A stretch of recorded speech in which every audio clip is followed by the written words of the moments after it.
In today's video, I'm going to teach you how to unarchive Trello cards and lists. Sometimes, while organizing your Trello boards, you might archive cards or lists that you later realize you need to bring back into view.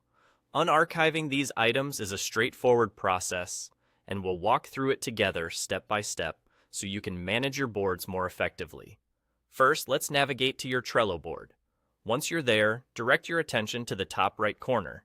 Here, you'll notice a three-dot icon. This icon represents the Show menu option and is the gateway to a variety of actions you can perform on your board. Go ahead and click on those three dots. After clicking, a menu will appear.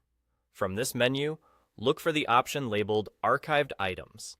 Selecting this option will bring up a list of everything you have archived from your current Trello board. This includes both cards and lists that you've tucked away out of sight. Think of it as your storage space for items you weren't quite ready to delete permanently, but didn't need cluttering your workspace either. Now that you've accessed your archived items, you'll see a comprehensive list laid out before you. Each archived card and list will be visible, allowing you to scroll through and identify what you need to restore. This is the part where you can breathe a little easier, knowing that the information hasn't been lost and is simply waiting for you to retrieve it. To unarchive an item, all you need to do is click the Restore button next to each card or list you wish to bring back. It's as simple as that. Once you hit Restore, the item will automatically reappear on your board, in its original context and position, ready for you to take further action if needed.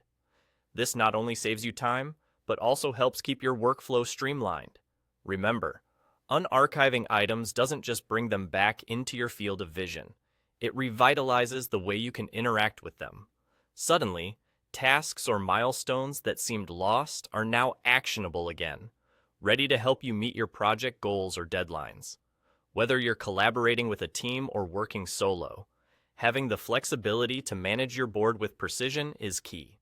And there you have it. By following these straightforward steps, you've successfully unarchived your Trello cards and lists, ensuring nothing important slips through the cracks. This method helps maintain order and accessibility on your boards, keeping your projects moving forward smoothly. Thank you for watching, and I hope you found this guide helpful.